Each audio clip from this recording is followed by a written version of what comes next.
Welcome everybody and good morning. Really happy that so many came here this morning. So my research basically looks at the causal determinants of subjective well-being or happiness, sort of like developing the evidence base of what matters for people's happiness, and particularly how to use well-being data for policy appraisal and evaluation. So how can governments, particularly I focus a lot on governments, but also private sector firms, how can they use well-being data for policy making? Traditionally, we look at sort of cognitive evaluations of people's life evaluations, right? I mean, so life satisfaction particularly. And these evaluations actually have made it into like official guidelines for policy and appraisal and evaluation in the United Kingdom, the so-called Green Book by the Treasury. So we can now use well-being data for policy appraisal. So UK government departments can do that. But what I want to focus on in particular here in this talk is about not using cognitive evaluations of people's life, right? But on using their subjective experiences, the hedonic experiences, and how they feel in the moment. Because that dimension actually has never been used for serious policy making. It's also not in the Green Book yet, but we can actually exploit that. And I think this is one of the first papers to actually do that. So I'm focusing on this paper here. It's pretty much current research, so we're currently still working on it. So your comments and suggestions are very, very welcome. And this is joint work with George McCarran at the University of Sussex, and the title is Back to Edgeworth, Estimating the Value of Time Using Hedonic Experiences. And that's precisely what we're going to do. We use a smartphone app and econometric methods to put a monetary value on 1 hour of spending time in various activities. So we can quantify all of these activities monetarily, and that might be relevant for government departments such as, Department for Culture, Media and Sport, who's interested in putting a monetary value on, say, spending 1 hour in a museum. Historic England, who wants to put a monetary value on spending 1 hour in a historical site. Natural England, who's interested in putting a monetary value on spending 1 hour in a green space, doing something, and so on and so forth. We focus here particularly on sort of like weighting and commuting, but we'll generalize this to other WOTS, values of spending time, and other activities. So the rationale is if markets fail to provide the means for people to optimally allocate their time, there's an economic rationale to intervene. We know there's a lot of congestion in the UK, so the average road user spends about 115 hours in traffic every year, so potentially a huge potential for time savings here. The question is, how should we value time and associated time savings, which are key inputs into cost-benefit analysis of, for example, bridges, faster infrastructure, and so on and so forth. Traditionally, there are two streams, stated preferences and revealed preferences, and they also lead to different valuation results. Stated preference, I can simply ask you how much you would be willing to pay for 1 hour less being stuck in traffic, right? You can also simply observe your behavior. Maybe you're willing to pay more for like a faster highway, right? Maybe you're willing to pay more for a faster ride share. So these are sort of like the revealed preferences. I can look at your behavior. And essentially, these revealed preferences for economists, and I'm an economist by training, are the kind of like gold standard, right? We don't really trust people, what they state, and they might also make mistakes, right? So really look at their behavior, because that must be sort of like maximizing their welfare, maximizing their utility. And this actually is so prominent in economics because there's very desirable features, right? I mean, we simply make less assumptions, right? I mean, we have less self-reporting bias. We just need to assume that people act rationally and with perfect foresight. And that's actually like a very problematic thing, because people make systematic prediction errors, right? They simply are not very good at predicting their welfare consequences of choices, right? So that's the first point here. Also, how I present choices to individual might matter, whether it's sort of like in a risk or a loss frame, so Kahneman and Tversky here. And there might also be cognitive biases, which sort of might be related to the value of time and how people value 1 hour of time saved, right? Present bias, for example, might be a very prominent one. And most importantly, when I ask you, or when I observe people, when they make their choices, I sort of make an assumption about, their time use. So the point here is that what sort of constitutes, a time saving in commuting matters pretty much to the individual, right? I mean, for example, 1 hour commuting with my wife might feel not as commuting at all, right? I might feel it might be more like a great conversation I'm having, right? And so really the subjective perception of how people spend their time is key.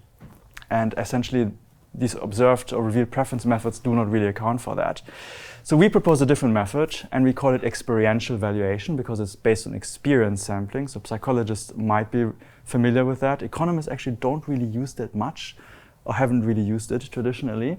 And the point about experience sampling is that it doesn't really require to ex ante predict, for the individual to ex ante predict the welfare consequences of different choices, but rather just to report how that person feels in the moment after the choices have been made.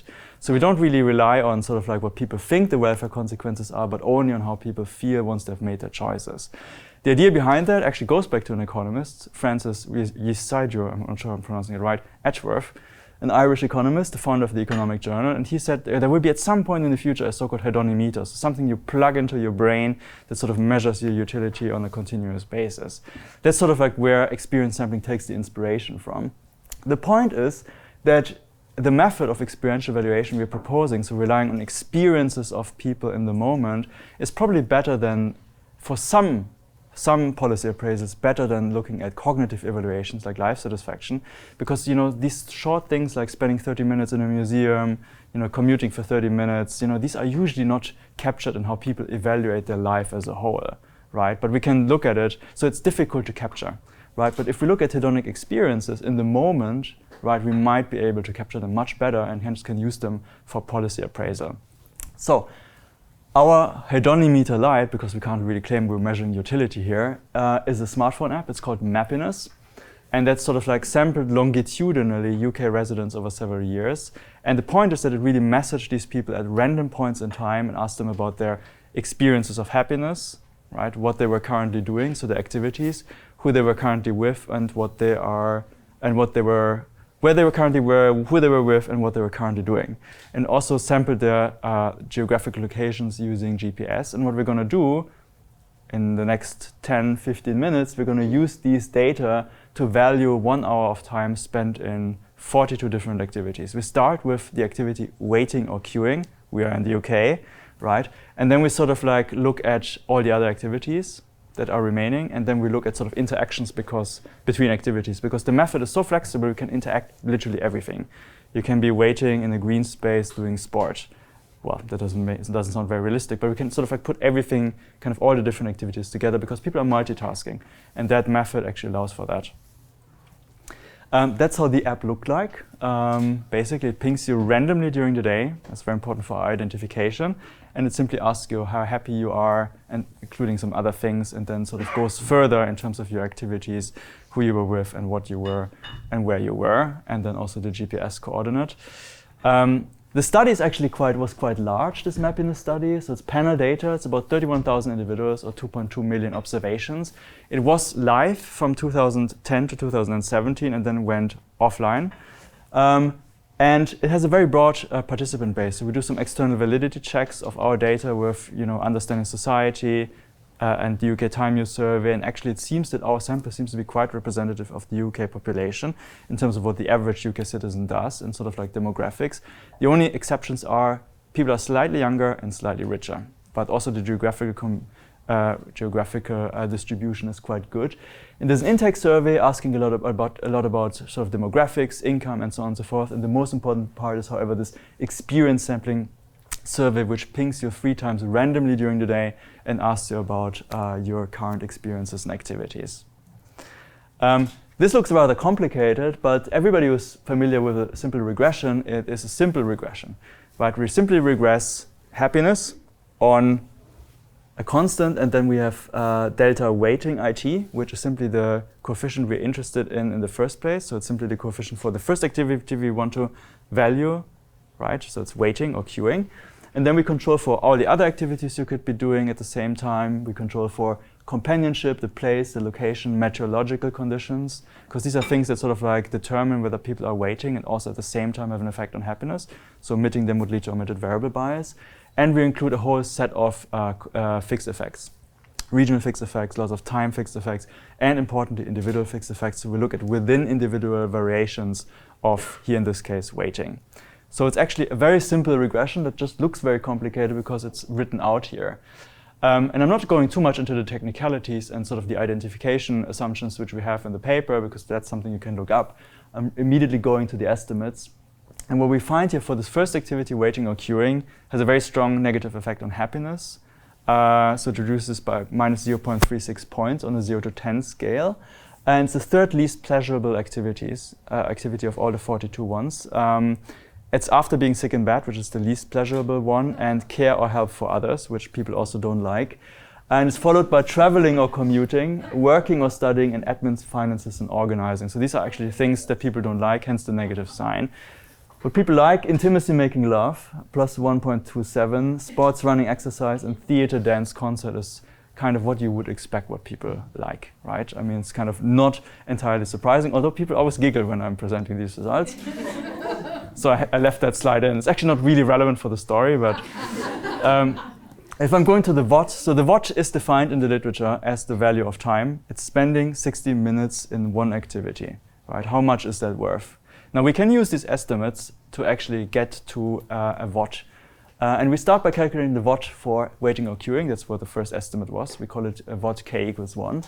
It's defined as the monetary value of spending 60 minutes in waiting or queuing as opposed to the average of all the other activities weighted by the response shares, right? So that's the counterfactual, because spending 60 minutes in waiting or queuing as opposed to something else, right? Because you can't just spend more 60 minutes here and then you crowd it out from somewhere, you take it from somewhere. What we then do is we calculate the WOT in each other activity, and we then finish by calculating the WOT in each other activity while queuing by interacting simply waiting or queuing with each other activity. And we'll see that actually waiting or queuing makes every other activity worse. People simply don't like waiting or queuing. It's kind of like an interesting result which we didn't expect. The calculation is very, very simple. It looks only complicated, but we calculate the marginal rate of substitution between waiting and income. The marginal rate of substitution between waiting and income, we weigh it by the average, the annual net household income in the UK, the median annual net household income in the UK during our observation period, which is here, which is broken down to the minute, times 60 minutes. And the key point is here that from the marginal rate of substitution between waiting and income, we take as the counterfactual the weighted sum of the marginal rates of substitution of all the other activities you could be engaged in, weighted by the response share. Again, that's kind of like the counterfactual, as I said.